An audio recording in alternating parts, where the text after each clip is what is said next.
There is a gap alongside Spencer Bourne, I notice, on the grid, where we were expecting Martin Verity, but he hasn't quite, I don't think, made it to the grid. And there's a gap at the back where... Right, yeah, something's not quite right somewhere. OK, not to worry, Martin Verity is there, he's just not quite where he ought to be, and that's caused problems with a gap at the back now that appears to be there. Away we go, though, in a few seconds. Red lights on, red lights off. It is a slow start from Dominic Jackson. It is a very good start from Steve Burgess, who's going to lead the pack up towards Redgate Corner for the first time. Mark Richards wasn't slow away either, so he's going to be there in second place as they turn their way in towards the right-hander. Steve Burgess leads.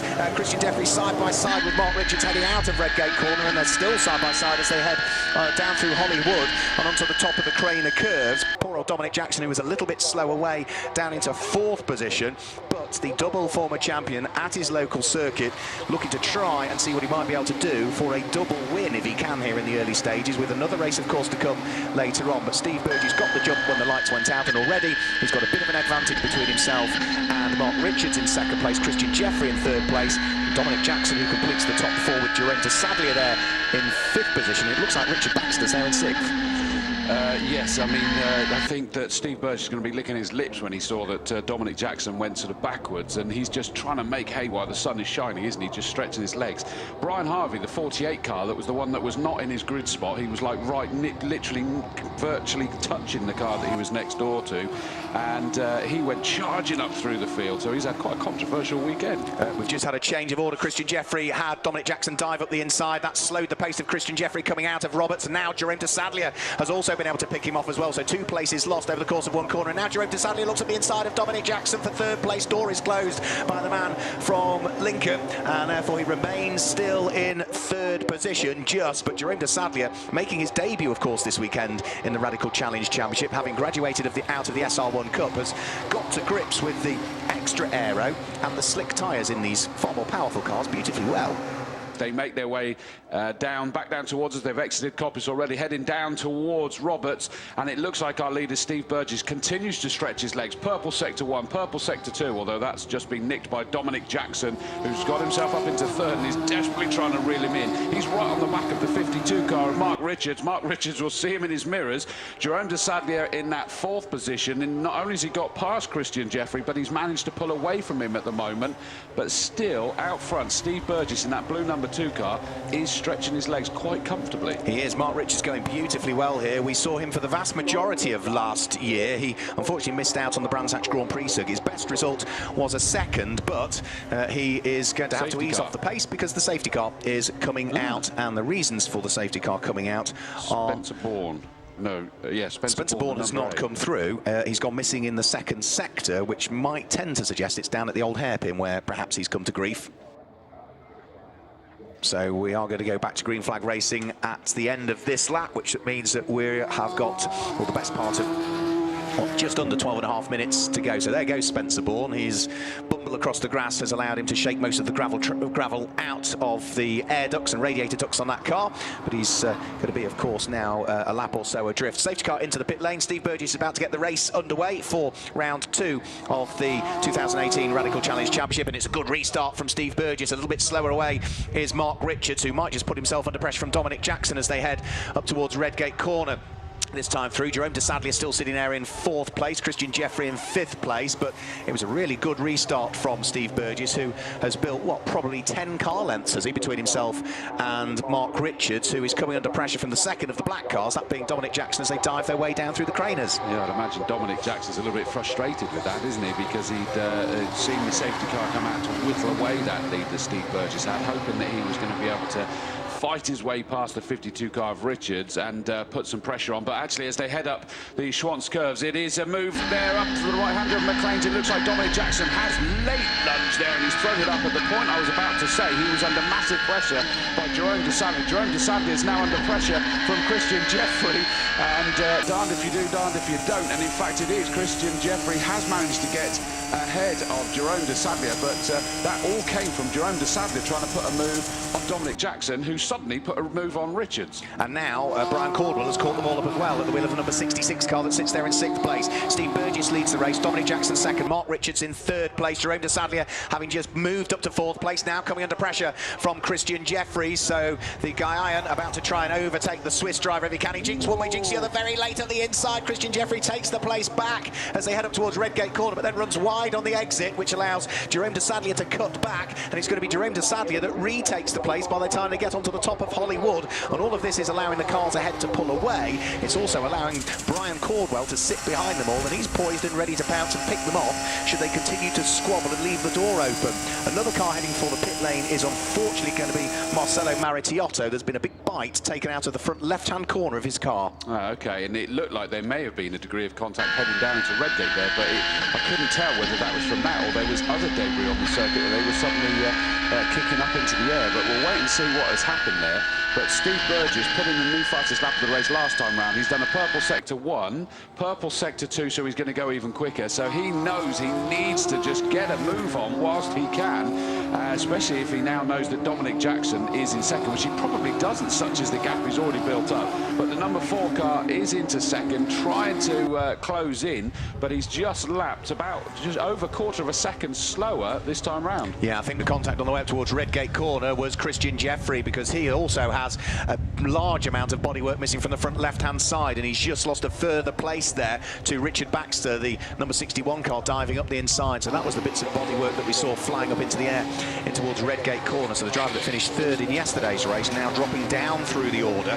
Not because I don't think there's any real damage to the steering on that car, but it's going to affect the aero of the car and create extra drag because there's a hole in the front. Yeah, I think he was very late on the brakes and suddenly tried to jink out from behind Jerome de Sadlier, and it just all happened that little bit too late and suddenly made contact with the back corner of Jerome's car. It might be worth having a look at Jerome's as it comes over the start-finish line, see whether there's a bite out the back of that, or maybe something under the under tray that's going to reflect the airflow at the back of his car as well. For the moment, Jerome de Sadlier still remains in 4th position, and his lap time suggesting that all is well with his car, as Steve Burgess is about to thread his way over the start-finish line, trying to put a lap on Spencer Bourne, of course, who was the car that went in the gravel trap. Spencer is already a couple of laps off the lead of the race. Dominic Jackson is there in 2nd position. 3rd is Mark Richards. 4th is Jerome de Sadlier with no issues with his car. And 5th, new fastest lap of the race for Brian Caldwell, a 1:07.705. That is quicker than the fastest lap we saw in yesterday's race. That is impressive, isn't it? And he's closed right onto the back of Jerome de Sadlier that I think may have lost a bit more of his bodywork as he did go down that start-finish straight. But again,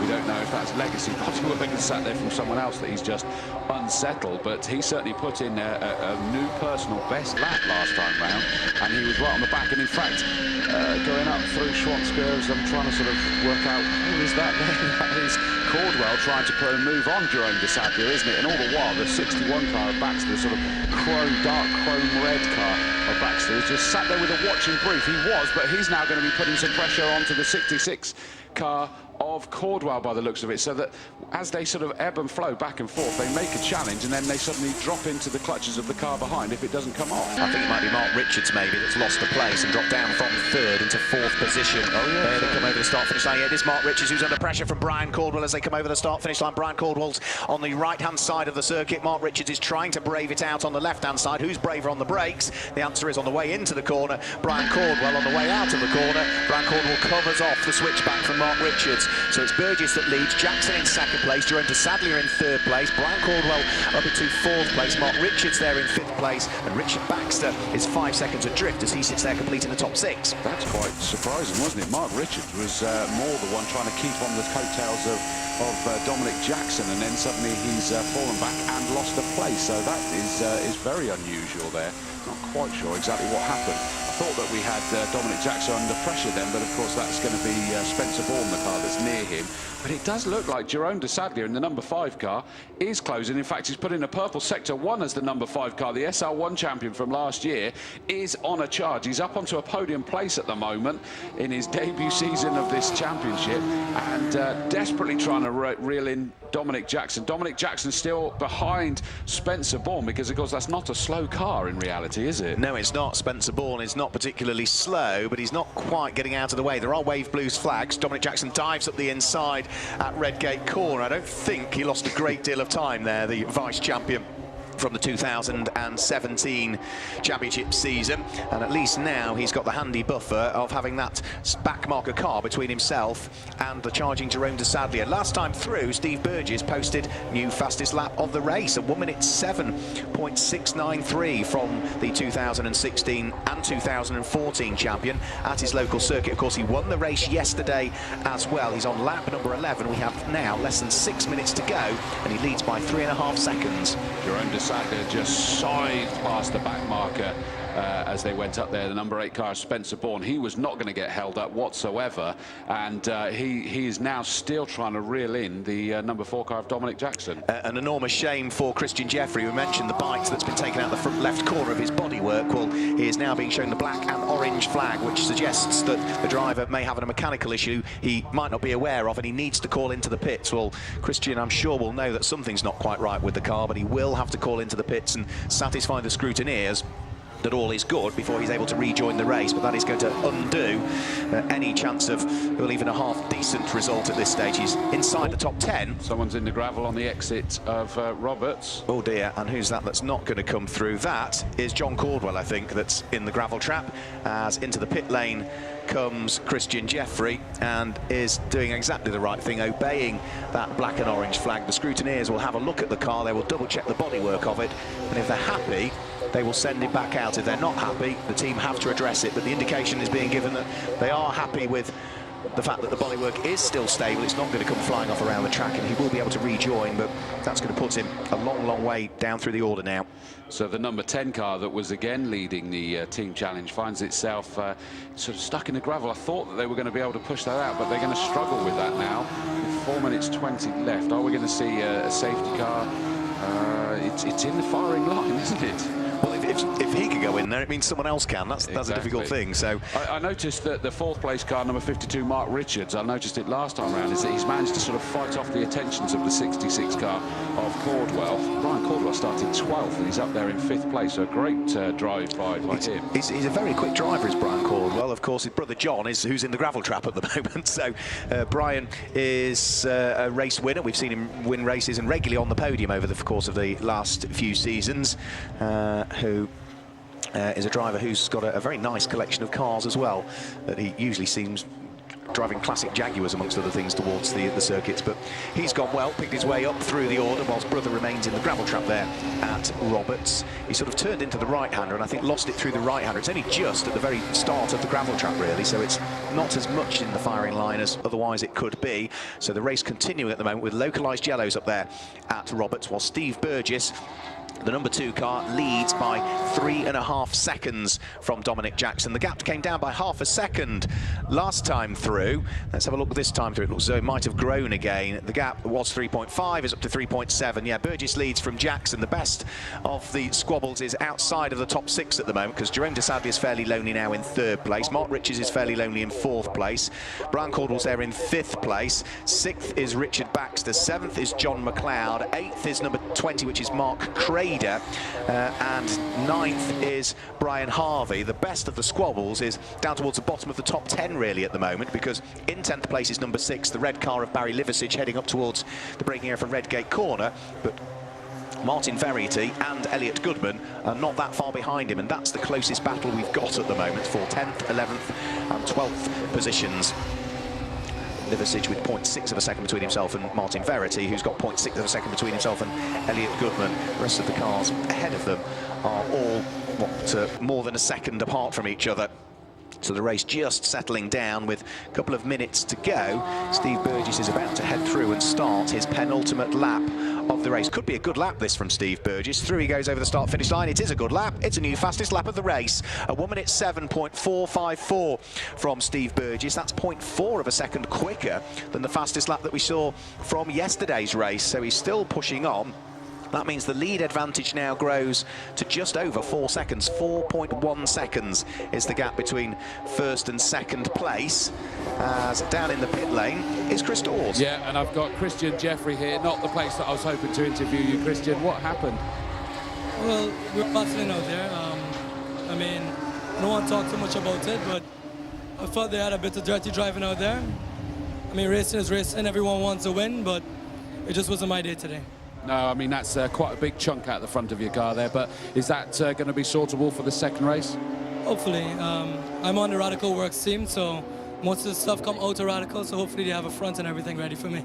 Excellent, well done. Sorry to see it didn't end quite that way, and I think he was quite sensible there, Mark. I think you could sense that he was frustrated, but he sort of held his counsel a little bit there. Yeah, the right thing to do, absolutely. And if you were to speak to the other driver, I'm sure the two might not match up. They do tend to have differing views, but yeah, you can understand the frustration because it's points lost.